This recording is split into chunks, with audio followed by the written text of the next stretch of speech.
I thought they'd be $300 sometime by next year. That's how much I believed in him. What I didn't realize was that they'd be $300 by right now. Welcome everybody to Dinging Corners, a baseball podcast powered by SlabStox. I'm your host Nate, and today we are going to talk about two players that are taking the world by storm. Two players that are totally lighting up the MLB landscape. Completely different ends of their careers, so to speak, and yet two really, really good players. So how we're going to do it today is I'm going to talk about the players, talk about their stats, and then second half of the video, we're going to bring Aaron on, and he is going to discuss prices with me, and we're going to have a little bit of conversation about that. So let's jump right in. We've got two players. One is a young shortstop, and one is like a 33-year-old outfielder. Two different ends of their careers, and yet both playing amazing. Let's start with the outfielder. If you've been following along with baseball for the last week or so, I'm sure you've seen his name, especially the last couple of days. I'm sure you've seen his name all around. He's making news right now because he's batting 500. He's batting 500 through 17 games on the year, 74 plate appearances. And this, of course, is Charlie Blackman of the Colorado Rockies. The Rockies are one of those teams that always kind of get dismissed because they play in the high altitude, and so players' stats always get dismissed. Routinely, we get asked at SlabStox, why is Nolan Arenado's card prices so low compared to how good he is? Is there a reason? And the reason is probably simply he plays in Colorado. People just do not trust his numbers outside of Colorado. Same goes for Charlie Blackman, Trevor Story. The list goes on and on throughout the years. Troy Tulowitzki. But Charlie Blackman, he's been killing it. He's been absolutely killing it. Colorado or not, hard to argue with a 500 average. So let's look at his stats here real quick, and let's see what we got going on. So Charlie Blackman on the year, hitting 500 with a 527 on base and a 721 slugging. Obviously, you want your on-base percentage to be higher than 27 points, higher than your average. But if you're hitting 500, you can't really complain. 721 slugging is amazing, and he is walking almost 7% of the time and only striking out a career low 10.8% of the time. Now, 17-game sample. His first year in 2011, he had a 27-game sample, and he only struck out 7.8% of the time. So because of the small sample, it's technically his second in his career. But if this was over a full season, it would be by far the lowest of his career he struck out. Nice to see from him here. An absolute amazing year. He had a couple years there, 2018, 117 WRC+, 2019, 125 WRC+. Fine numbers, but definitely a far cry from his 142 in 2017 and his 132 in 2016. So it was nice to see him bouncing back. Of course, he's bounced back all the way to a 227 WRC+. For his just basic stats on the year, he's got 6 doubles, 3 home runs, 18 runs scored, 20 RBIs, 5 walks, and only 8 strikeouts in 74 plate appearances. So let's dive into the advanced stats a little bit and see if we can figure anything out. So Charlie Blackman, a 534 BABIP, batting average balls in play. That is obviously unsustainable. Nobody could sustain that over the course of a season. Nobody can probably sustain that over a 60-game season. So expect that to drop. His career usually runs around the 320s to 330s for BABIP. He hasn't gone below 300 in his career, and he's gone as high as 371, discrediting the first year, his 27-game sample size year. We're taking that out of the picture. And so he hasn't dropped below 300 ever. He hasn't dropped below 315, and he's gone as high as 371, and this year he's at 534. So expect that to drop. As that drops, you will be expecting, obviously, his batting average to drop. So he's not going to bat 500. But I did see today that he has to bat 360 or thereabout the rest of the way to be able to bat 400. Obviously, 400 is the magical Ted Williams number. Ted Williams is the last guy to bat 400, and Charlie Blackman could be the next. Of course, 60-game sample size, it will always come with an asterisk. But you still did it over a full season, so they at least have to bring him up. Every time it's brought up, they will have to bring up Charlie Blackman, even if it will always be an asterisk. So right there, BABIP-wise, definitely going to drop. Average, definitely going to drop. And then on the other end of the spectrum, currently he is pulling the ball a little bit less than normal. hitting it to center a little bit more, hitting it to opposite field a little bit more than his career averages. That's really nice to see, spreading the ball out more. And also, he's hitting the soft contact, a career low 8.2%.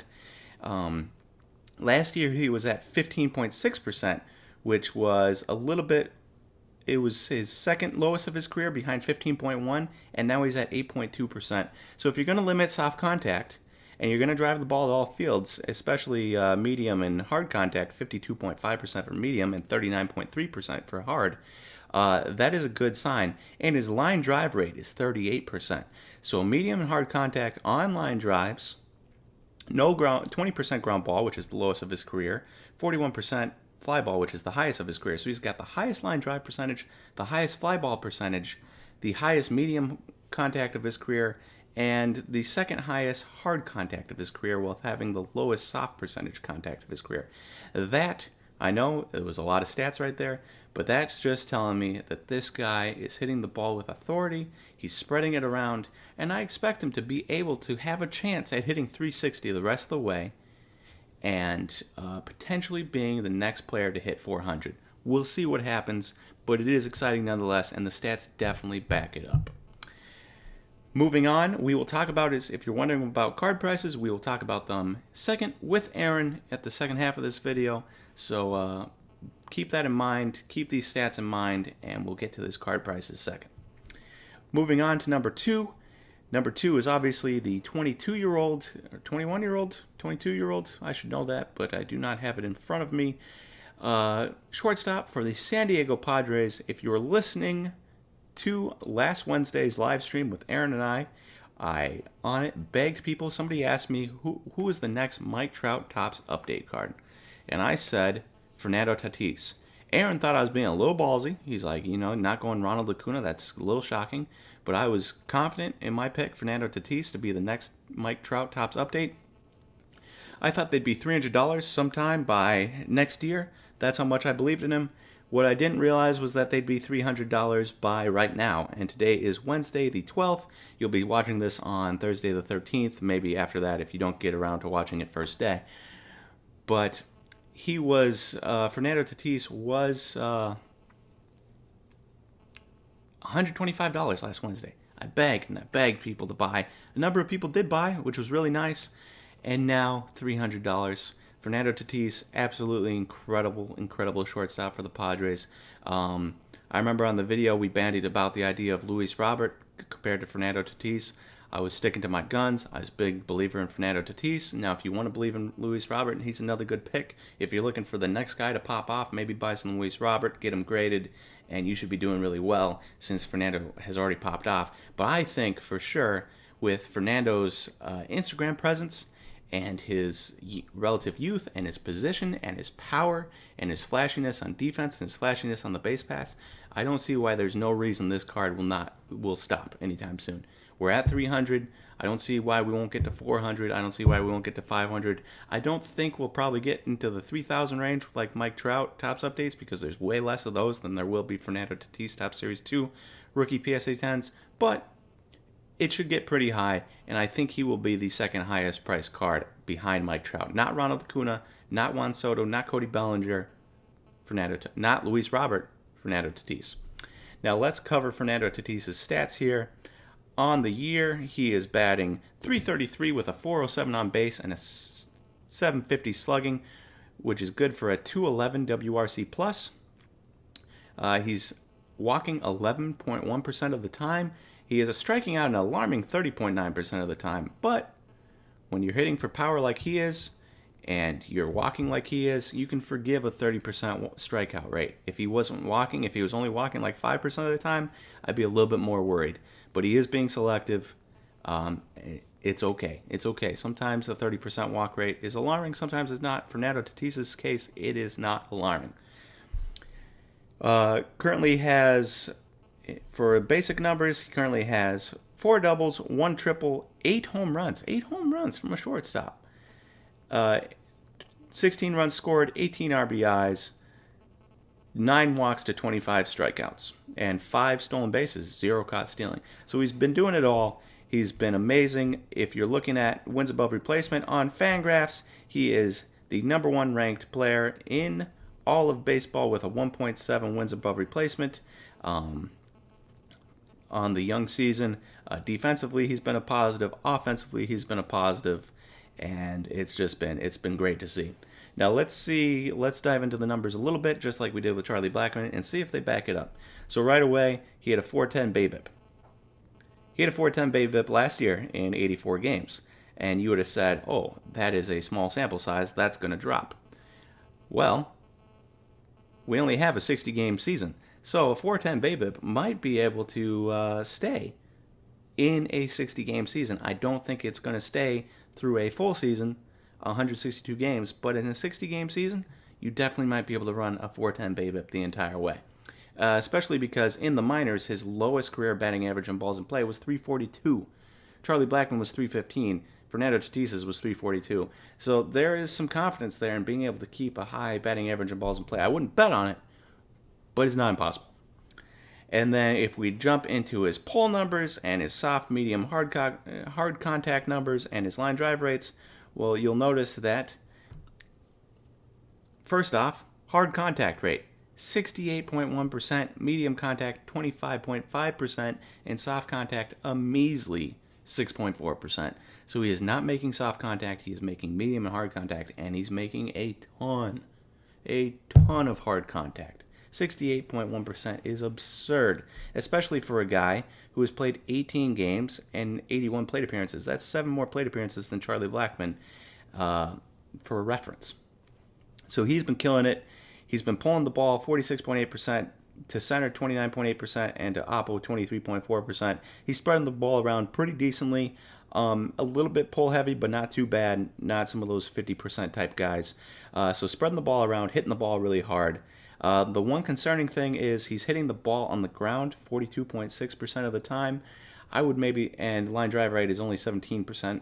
I would like to see those flip a little bit more line drive, a little bit less ground ball. Eventually those ground balls are going to find gloves. Much harder for a line drive to find a glove. So if we're looking at him and we're thinking, can this keep up? A little alarming on the line drive and ground ball rates, but you hit the ball really hard and you will find holes most of the time, especially if you spread it around, but still concerning. So Fernando Tatis, absolutely incredible. I still expect him to keep this up. I expected it last Wednesday. I did not expect his prices to get to what they're at, but it's been an incredible ride. It's been incredible to watch. I hope you all have enjoyed watching this ride. It's the first baseball superstar, so to speak, to finally blow up. You know, we were watching the NBA bubble, and you watched Bol be the first guy to blow up. He's a backup. Bol's backup center that plays decent minutes in a scrimmage, and his prices blow up. And then you watch Michael Porter Jr. blow up, and Keldon Johnson blow up, and Gary Trent Jr. blow up. And now finally we have our first baseball player to go supernova, and that is Fernando Tatis. Prices have gone insane. You could have gotten him this winter for 40, 50, 60 bucks, and now you can't get it under like $275. Now, we're going to cover more of his prices in 1 second. So let's bring Aaron on here, and let's talk about the prices for Charlie Blackman and Fernando Tatis. Welcome, Aaron. Thank you for joining us today on Dinging Corners to talk about two players that we just got done talking about in the first part of the video, and that is Charlie Blackman, who I said was 33, but in fact he is 34, and Fernando Tatis Jr., who I said was maybe 21, 22, I couldn't remember, and he is in fact 21. So if you're sitting there at home and you're like, this idiot, he didn't know this guy's age or this guy's age, my bad, looked it up after the video, not before, have a terrible memory. So welcome, Aaron. We're going to be talking about Charlie Blackman, Fernando Tatis. First off, I want to have a little bit of discussion, but first off, let's get prices right out there, and we will then go over the guys and talk about their prices. So should we cover Charlie Blackman first or Fernando Tatis? I don't think there's much conversation with Fernando Tatis. He's just really good. So let's cover him first, and then we'll move on to Charlie Blackman. Well, there is some conversation in terms of the cards. You're forgetting. This Top Series 2 PSA 10s have went from $110 as of August 2nd all the way up to $275. I know that they topped out around $300 when the most demand was coming. Some auctions were selling between $270 $300. So let's call it in that range. And those things have really exploded. It's a really high population card. The PSA 10 pop is over 7,000. That's around a 68% gem rate. So there's definitely over 10,000 of the PSA cards out there up to T's. 7,000 of the PSA 10s. It's the high supply, high demand card that people go after.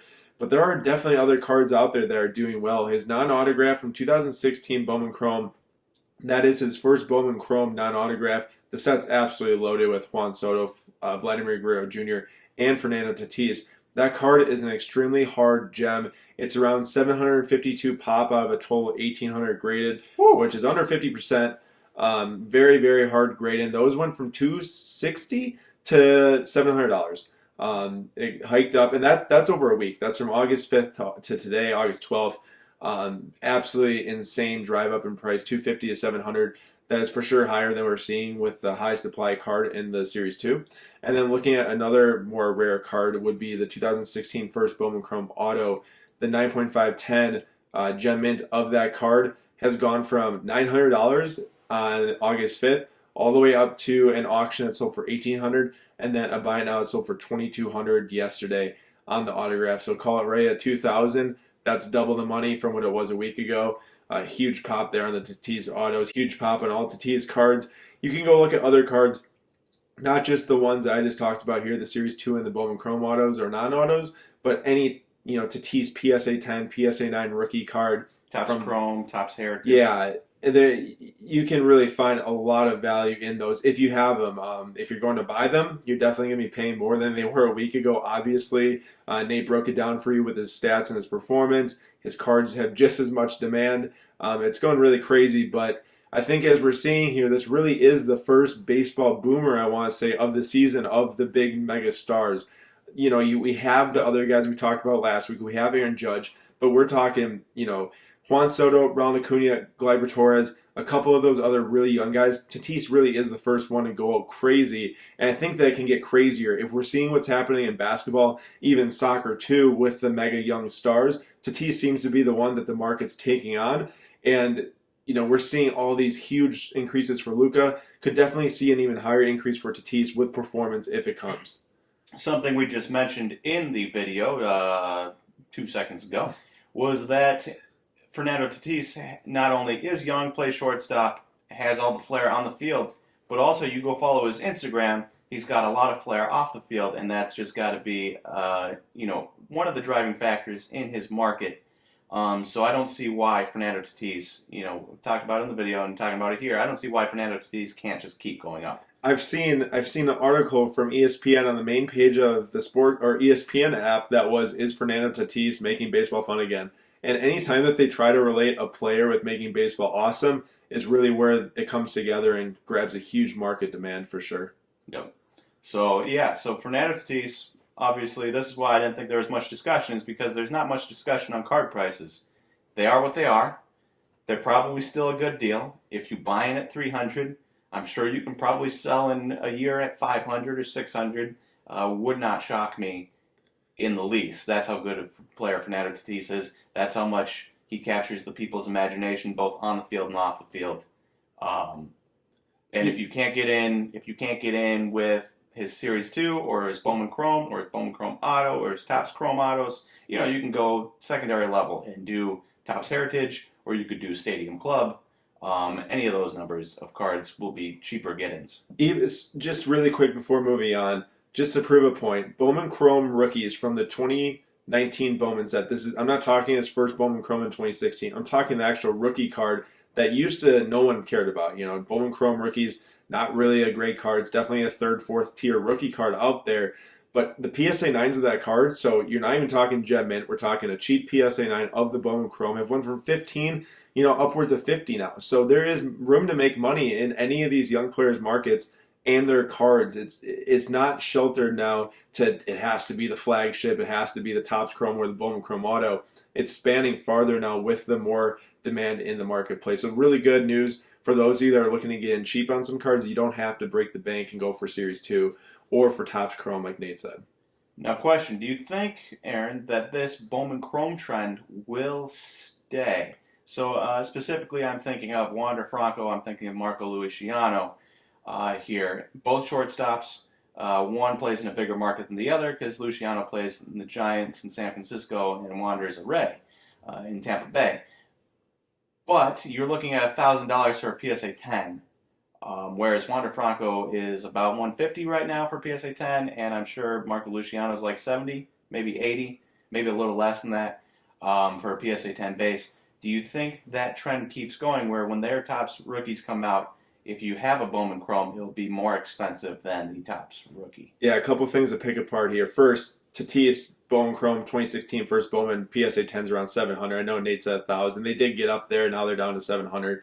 But we're not talking about the rookies. We're not talking about the 2019 rookie for Tatis. Looking at the first Bowman Chrome, in the past, when those players get rookie cards, people just start to forget about the first Bowman Chromes. And Vladimir Guerrero Jr. got rookie cards in 2019. His 2016 Bowman Chrome PSA 10 was rarely talked about, even though it was one of the hottest cards when he was in the minors and he had no rookie cards. Same goes for Luis Robert, but now that started to switch. Robert's PSA 10 went up like crazy when he started to get the hype this year. Same with Tatis, like we just talked about. Tatis's card's a way tougher grade than the 2019 Bowman Chrome cards with Luciano and Franco and Julio Rodriguez, but I still think that it can happen, especially with if they come up before they have, a rookie card. So if they come up and they're supposed to be an update, those cards can definitely catch on fire in the short term. We saw it with Joe Adell also when he got called up. Those went from 75 to 150. I think there's definitely money to be made on those non-autos